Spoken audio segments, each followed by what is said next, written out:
Hi Sagittarius, welcome to Higher Source Tarot for your weekly tarot check. This is for the week of January 10th through January 17th for all Sagittarius, Sun, Moon, Rising, and Venus. And if you are new to the channel, I post new readings every Friday and then typically again on Monday or Tuesday. So if a reading doesn't resonate, you can always check back in a couple of days and watch a new reading. You could check a different part of your chart, or you could even watch an older reading if the title speaks to you in some way.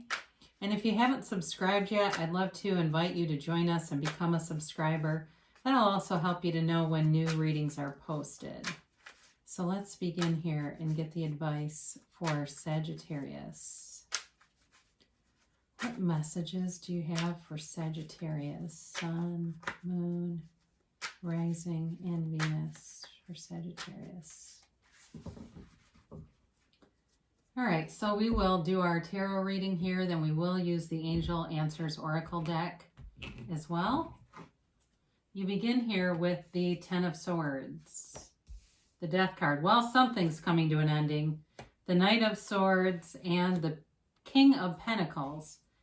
Definitely have an ending here with the Tower. You've got the Three of Pentacles, the Queen of Pentacles, and the Sun. So, you know, I would not be scared off about this. It's a wake-up call about something here.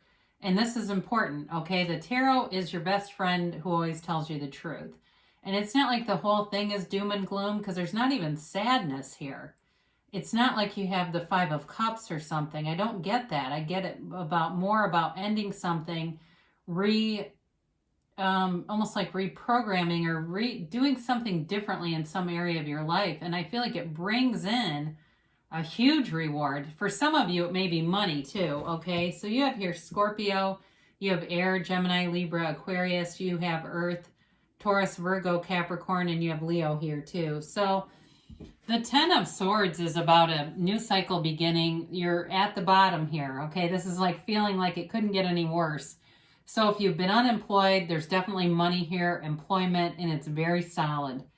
If it's not being unemployed, but you've been very unhappy with a job, there's a new opportunity here, and there's communication. And really, this can apply to a lot of different situations. For some of you, there is a power couple here. And it may be a power couple in business, but it also could be in love and moving forward, moving in together.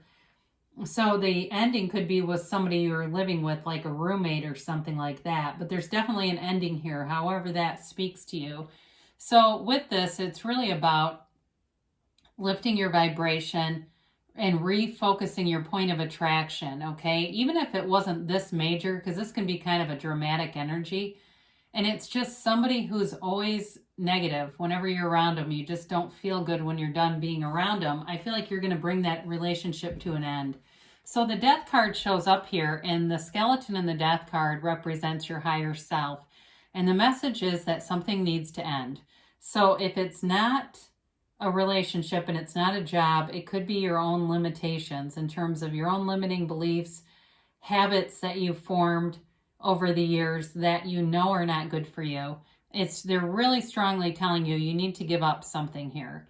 And it's not really, give up might be the wrong way to phrase that. It's like letting go. And it's the great paradox of letting go. When you let go, you will receive even more.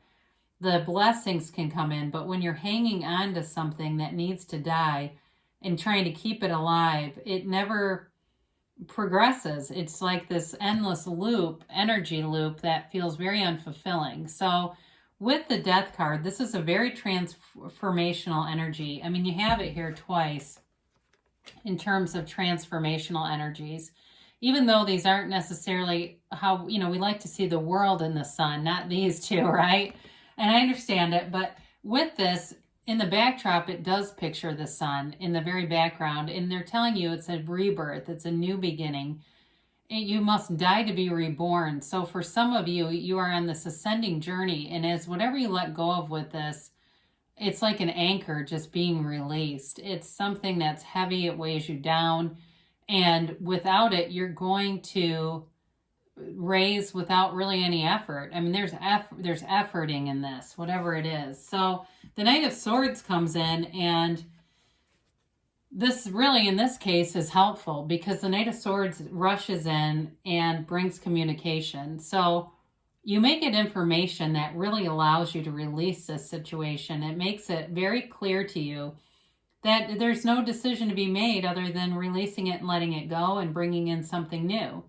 The thing is about this too, when we know the shadow side, that is our greatest guide to the light. So did I call this the Ace of Swords? I meant to say the Knight if I didn't. But anyway, I think I did say Knight. But with the Knight of Swords, it can be a bit abrupt. You've got an abrupt energy here with the Tower here too. So some of you may get the communication, you might say that wasn't nearly as aggressive as I had built it up to be in my mind, but do be aware you're going to get something that changes your mind here. So the King of Pentacles shows up. He is the Midas of the tarot. It's new beginnings, new growth all around you. You can't catch a struggle in this energy with money. It's abounding. It's plentiful. It's new, like I said, new opportunities in front of you. And there's, in terms of work life and career life, there's great flow here. There's somebody here who is a mentor, who's very good with being in charge of people. And they do it in a way that other people want to listen to them. They want to do their best. It's like, being in college and you go to the class that you love because you love it, not because you're worried about the attendance. It's that kind of energy. You show up and do a good job here because you like this person. They're an uplifter. And so if it's a new relationship you're attracting, because you do have, you've got this power couple here. I mentioned them plus the Sun. You've got some expansion going on here for sure. Whether it's easy to believe or not, it's interesting because half of the cards are about moving away and the other half are about building up. So that's good because we don't want to see just one, and we definitely don't want to see being down after the removal or the departure. So with this, so I mentioned you've got the corporate raider here, the Tower, and the Tower shows up when change is necessary. It is always for your highest good. And it can be a very sudden change, but it can also be too, if there's some codependency going on here, because the Tower comes right after the Devil. So if you're doing anything like reading books like Codependent No More and setting boundaries, maybe you have an addict in your family and you're done with carrying them into the new year, that it's time to be done. This lightning bolt comes from the universe to knock that ego off. That crown is the ego. And it's whatever this was not built on a solid foundation. And it honestly was probably causing a lot of pain and discomfort anyway. So even though, I know it's hard to let go of anything without leaving claw marks all over it, but this is let go or be dragged. If you don't let go of it, you'll find it's a very uncomfortable ride until you do. So now better news ahead. I love to see this. The Three of Pentacles talk about, and some of this might be too, when you get rid of this, you're so much more focused. You don't have whatever this anchor is pulling you back. The Three of Pentacles is all about building, moving forward. It is moving forward in terms of home ownership, building up the physical place where you live, and feeling like you're in flow with other people. You're collaborating, you're cooperative, and it's a great energy together. There's respect here. There is a community here. So if you're turning away something, you're moving towards something so much better for you. And it's stable, especially if you've been dealing with unstable people and unstable energy. What you're coming into is much more stable with all of this earth energy here. So you have, again, this Queen of Pentacles, new growth all around you, but she's very good with money. So for some of you, you may be looking at your budget and cutting out things that are unnecessary. Maybe you got into a comforting type of thing, thinking you were comforting yourself with lots of Starbucks and things, and realizing not only does it end up costing a lot, but it's a lot of sugar and stuff too.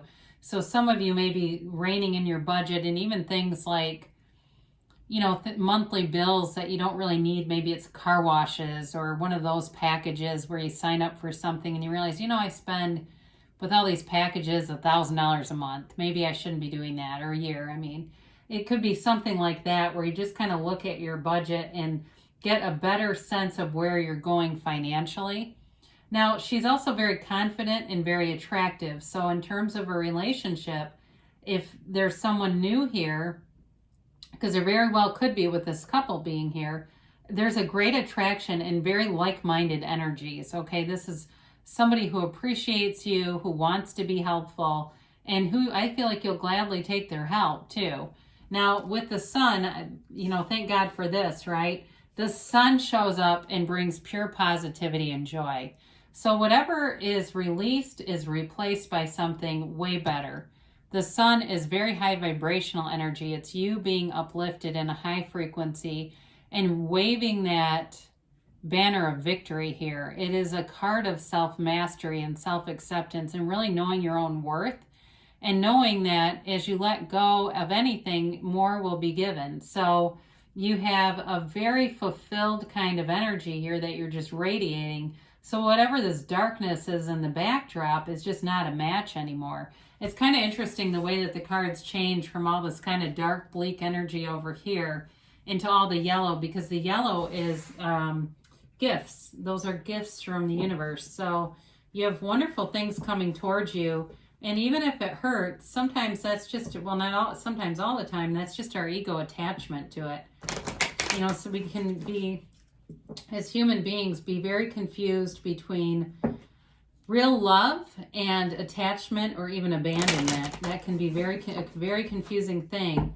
But when we can separate the two, boy, do we walk free. So let's see what the timeline is here for Sagittarius. And a yes, no, maybe. All right, so you begin here with trust. So know that the universe is always on your side and working with you. You have remain positive. So if you were watching that and just feeling like you were getting a gut punch, it's okay, because sometimes these things are not as big as we make them out to be. It's not a complete life-changing thing, but it could be something that will really free you up. They do say get more information. So with the Knight of Swords I mentioned, you're going to get something that comes in. It makes it very clear what to do. And within the next few months. So there will be a big transformation, a big transition here over the next couple of months, but trust that it is bringing in better. Now they say reconsider. So when you get this, it means that there may be something you're hanging on to, some shred of limitation or some shred of a second thought. It's like not having a clear picture in your mind. And sometimes when we're trying to hang on to something, they're just telling you to reconsider. Is that really what you want? Or is it more of an ego attachment that makes you want it? So you've got better things coming in for you here, Sagittarius. I love you, and I'll be back again soon.